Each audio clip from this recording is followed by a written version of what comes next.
All right, thanks for tuning in today. I am so excited to be with you. I'm talking today about the concept of identity and exactly why this matters so much. Again, like the spirit of this podcast, we're here to learn to discover how to become a sovereign individual in a sovereign family. And so what does identity have to do with this? We're going to dive into this deep today, but along the journey, we're going to talk about first, what is an identity? Why does it matter? How can you shift identity?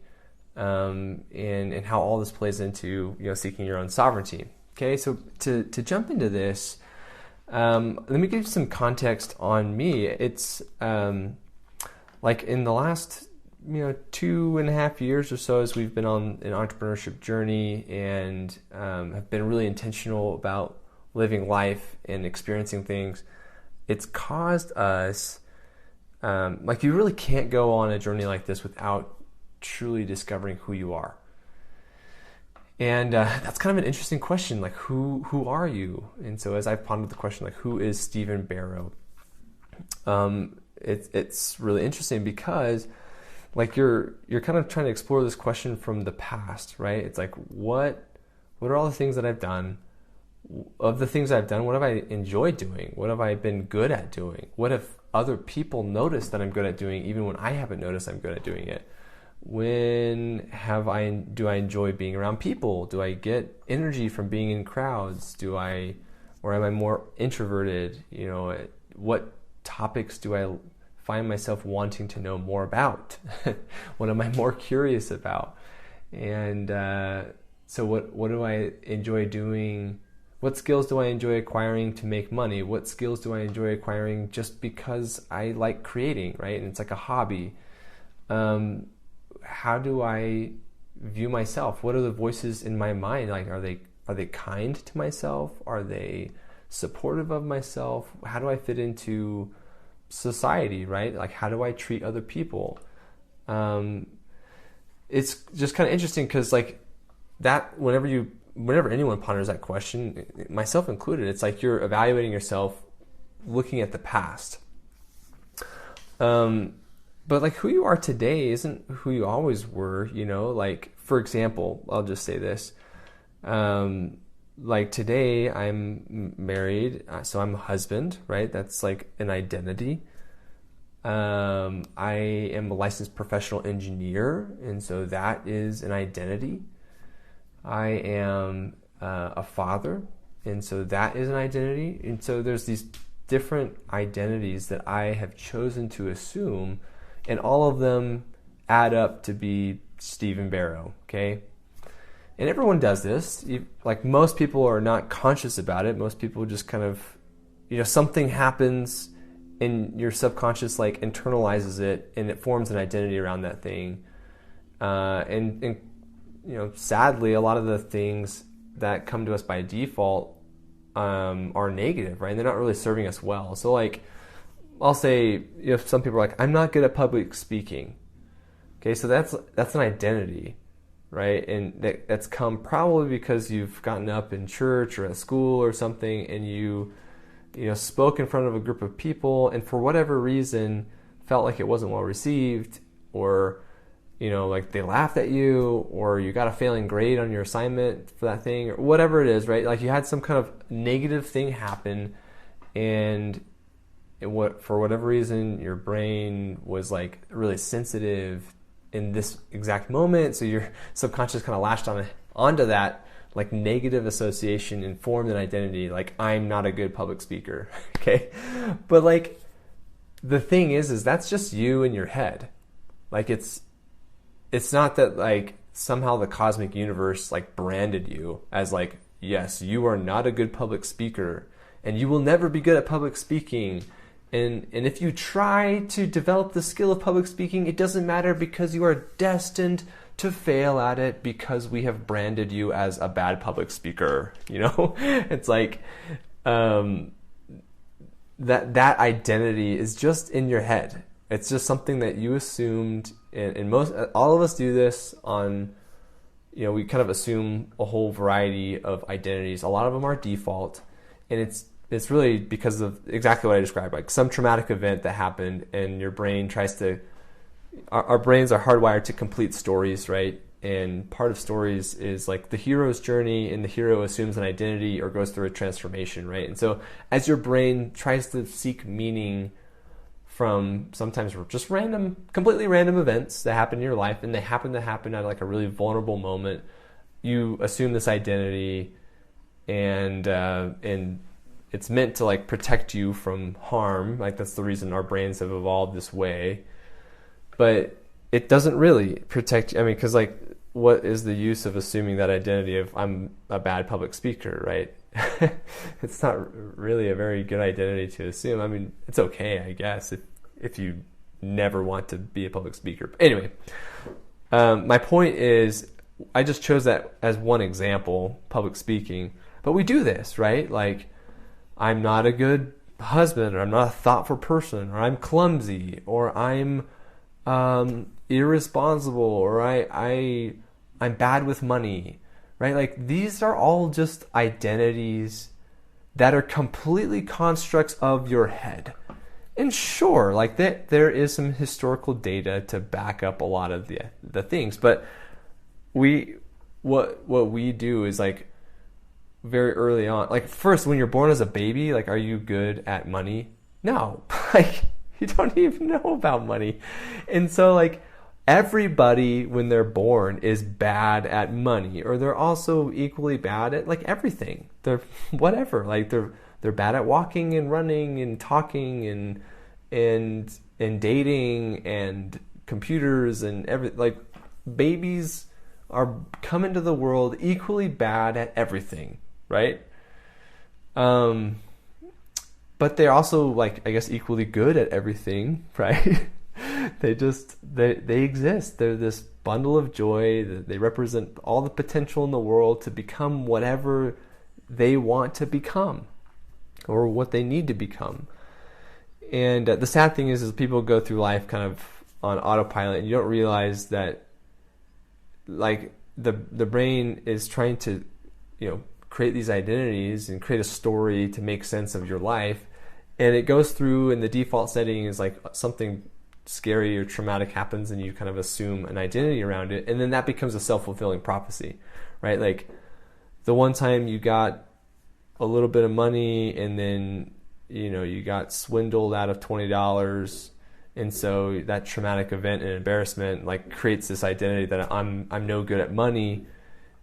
And then for the rest of like your life, every time you get money, you get swindled, or you blow it, or it never seems to compound or build.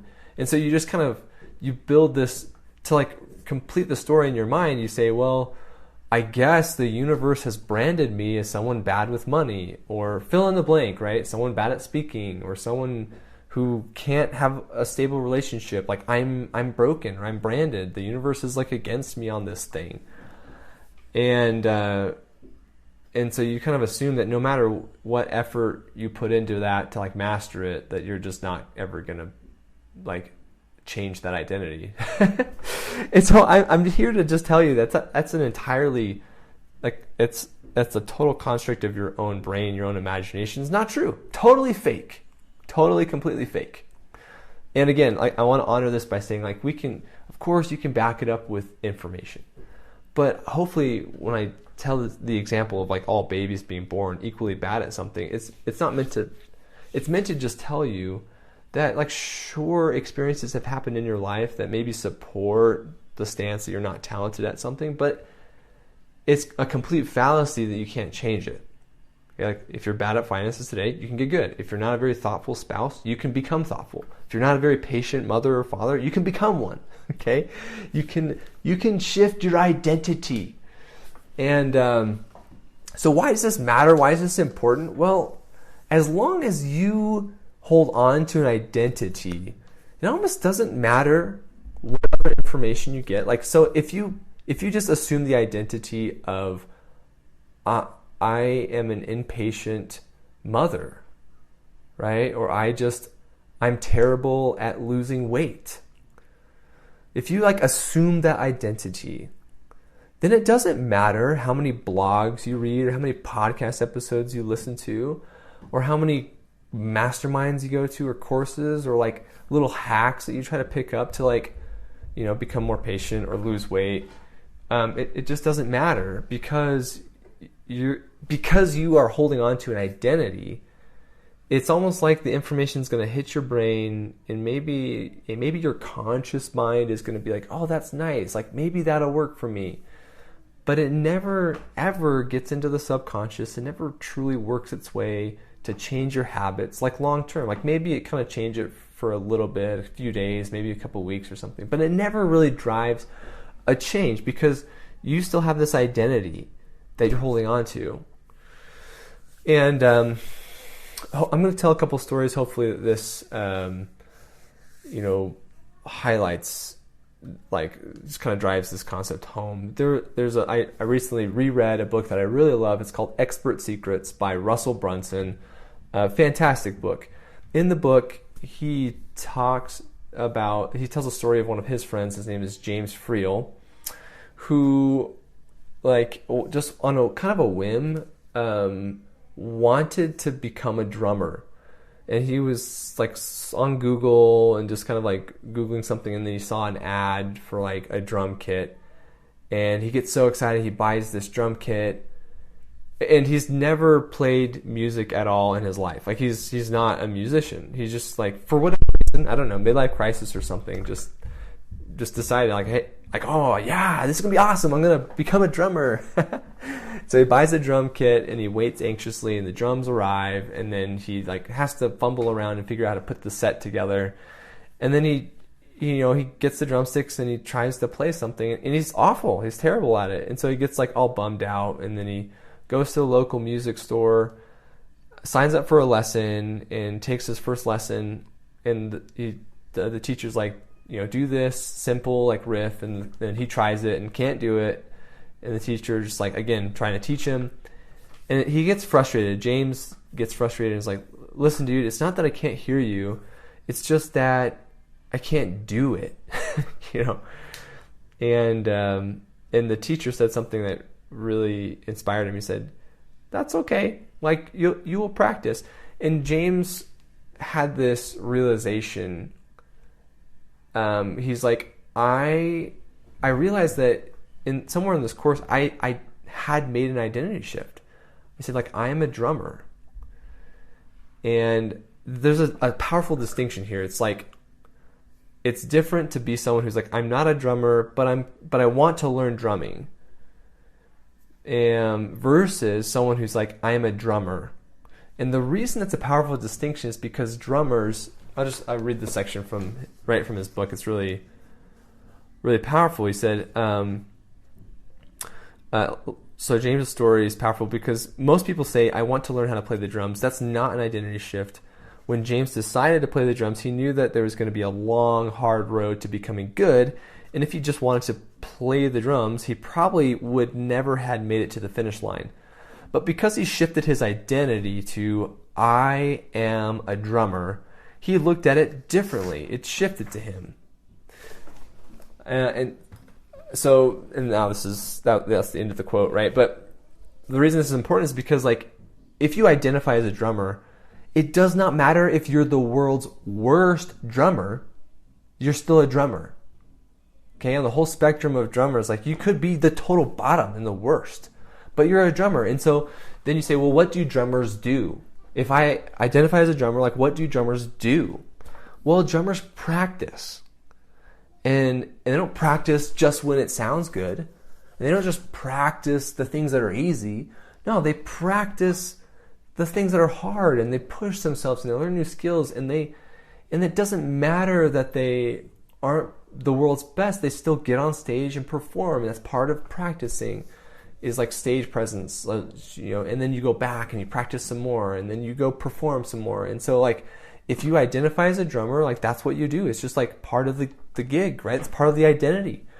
And so it becomes, you see what I mean? Like, why is this powerful? Because it becomes easy. If you truly believe you're a drummer, it's not really like you have to try hard to set these goals and like check all these boxes of like how many minutes are you practicing. Because it just kind of happens. It's just like, it's natural. You're like, well, I'm a drummer, so like, of course I'm going to practice every day, right? Like, it's just what I do. Okay, It is now in my blood because I am a drummer. And that's powerfully different and totally different from someone who's just wants to learn how to play the drums but never identifies as a drummer, right? They could practice for a little bit, they could practice even for years, but if they like never have an identity shift, it's never gonna like stick. So this same thing like spills over to every aspect of your life, right? If you assume the identity of a thoughtful husband, well then like what does a thoughtful husband do? Well, when he's first he shows up to dinner with his family, and when he's there, he's not checking his phone. In fact, he probably turns his phone off or leaves it in another room so he can be fully present, right? That's what like a thoughtful husband does. That's just like part of the gig. That's what happens, okay? And so at that point it becomes natural. It's not like you have to try really hard to change your behavior, because if once you change your identity, the behavior just like is second nature, just happens. Another story I want to share along this thread is I just recently finished reading the book Will, which is the autobiography of Will Smith. And Will Smith, he tells a story. So like, I don't know if I'll give a synopsis a little bit of Will Smith's life. Will Smith became a rapper, a hip hop artist, like right out of high school, and was really good. He was like the world's greatest rapper, had a number one track, right, and became a multimillionaire as a rapper. And through some personal choices, basically his whole life imploded, lost all his money and had negative money, right? Like the IRS was investigating him and trying to get back taxes and stuff. And so anyway, his whole life imploded, and it kind of like ended his rapping career. And in kind of like a grace of God moment, like he had this opportunity to pivot into acting, and that's when he got the Fresh Prince of Bel-Air, which we all like know him from. I mean, most people do. I mean, I didn't know him as a rapper. I knew him as the Fresh Prince of Bel-Air. And the interesting thing is, like, that's his first role when he breaks into television. And, like, the role was him. So his rapper name was the Fresh Prince. And in the show, so his name is Fresh Prince, in the show also, like, basically, when they came up with the show, they were looking for Will Smith, and they wanted him to be Will Smith. And, of course, they kind of created a lot of fictional things about, like, Will's life, but in the show, his name is Will, and he goes by the Fresh Prince, and he's from Philadelphia, from West Philadelphia, born and raised on the playground is where I spent most of my days. Like, first of all, he writes that rap song because he's a rapper, and he writes it of his actual real life growing up in West Philly and spending most of his time on the playground, and then getting into trouble with gang members, and then his family, he makes a big life change and moves to Bel-Air, okay? And so, like, that's exactly what happens in his real life. And so in some ways, like, we get to know him as the Fresh Prince of Bel-Air, but, like, it's really a TV dramatization of himself. And so when he does that, he didn't have to, like, act as a different person. Like, he's acting like himself. But something interesting happens is, like, has a successful TV show, and he wants to break into movies. And so he's practicing, he has his agent out there looking, he finally lands a really good role, and so he does it, and it's a con artist on, I can't remember the movie, but it has Donald Sutherland in it, and I think his character in that movie, his name is Paul.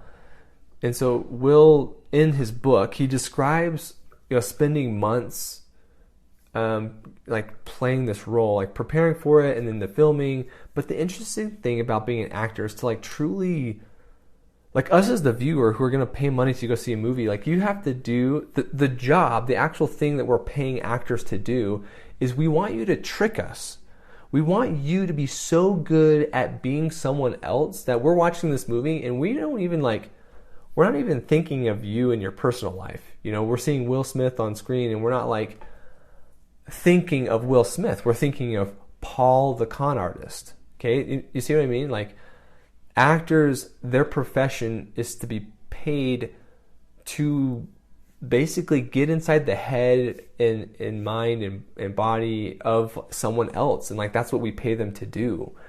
And so for Will Smith, he went through an identity crisis. At this point, he takes this role and he's married, and it really marks the turning point to the downside of his marriage. It like leads to his first divorce, because he spends so much time like getting to the psyche of Paul that he forgets how to be Will. He forgets how to be Will Smith. And if you track the moment that they came out with that movie, it also was the moment that he kind of forget, like the Fresh Prince of Bel-Air. It's like it's the worst season that they ever had, because he's trying to like now forget how to be Paul. He's trying to remember how to be himself. And as he describes this identity crisis, and by the way, I'm assuming, I read also Green Lights by Matthew McConaughey. He had some similar moments where he's like, playing a certain role and he's losing himself because he's like totally consumed with becoming these characters. I imagine that it's pretty much this, almost straight across the board. Every actor has this like identity crisis thing that they struggle with, because that's their profession. Like they are paid to shift their identity a lot, and it just is hard on people, right? You forget who you actually are, and so Will Smith describes this, but I'm guessing it's like just totally the common thing for all actors to kind of go through this. So, or especially someone at his level, right, where you're trying to be super diverse in your roles. I guess if Will Smith had decided, hey, look, I'm going to be Fresh Prince forever, or I'm going to do movies where I also am like a former rapper from Philly doing this thing, right? And so it's like, if he had always taken one type of role where he didn't have to change his personality too much, then maybe it's not a problem. So there's some actors like this, right, that we all know, and they have like the same persona in every movie that they're in. And so maybe for them it's not that hard, because like they've perfected one identity. But world-class diverse actors, they're paid to shift identities. And so I'm sure that they all go through this kind of like, who am I? Who am I really? I can't even remember, right? They probably all have that. So Will Smith, in his book, as he's reflecting on this, he says something really profound. He's like, I realize at this time that all of us, every human, is really just playing a role. That's it. And you're playing the role of you. Almost like you're an actor in your own film, in your own life story. But that's what he learned as a truth. And he learned that even before he had gone and joined TV and then movie, he had constructed his persona. Like he was living a life as Will Smith. And so he had to shift that to go play in this movie, and then he had to learn how to shift back. And like he had to recreate that persona and then play it, right? Act it out, like live his life, like acting out his life.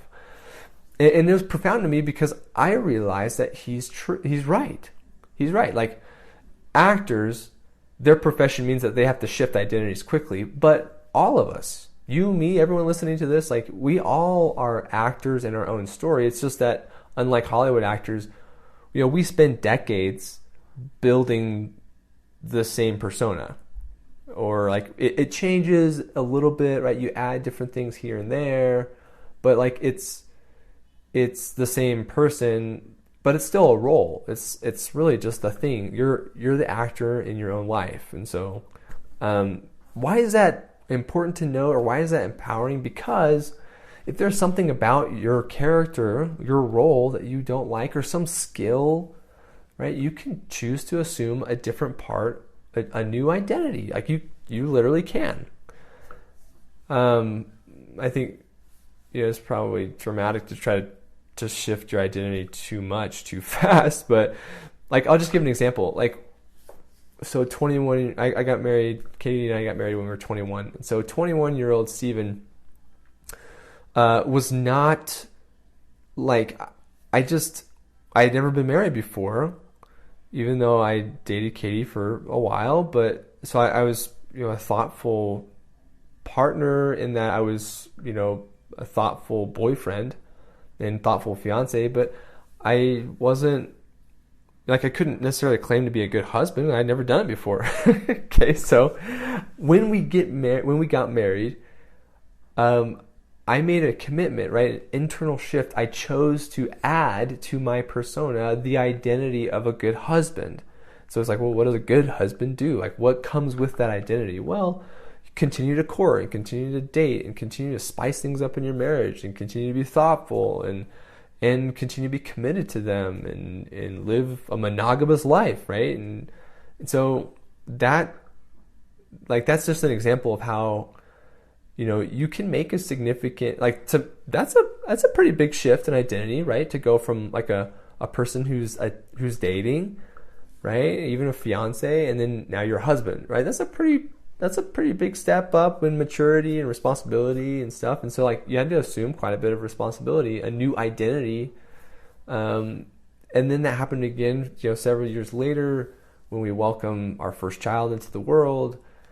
At that moment, like, I couldn't say I was a good dad. Like, I probably had all the potential to be a good dad. So don't misunderstand. Like, I'm not trying to be hard on myself. It's like, I had all the potential to be a good dad, but I couldn't, like, I had never assumed the identity of a father. So, like, it's not like I was a good father or a bad father, right? I just wasn't a father. I just didn't have the identity of a dad.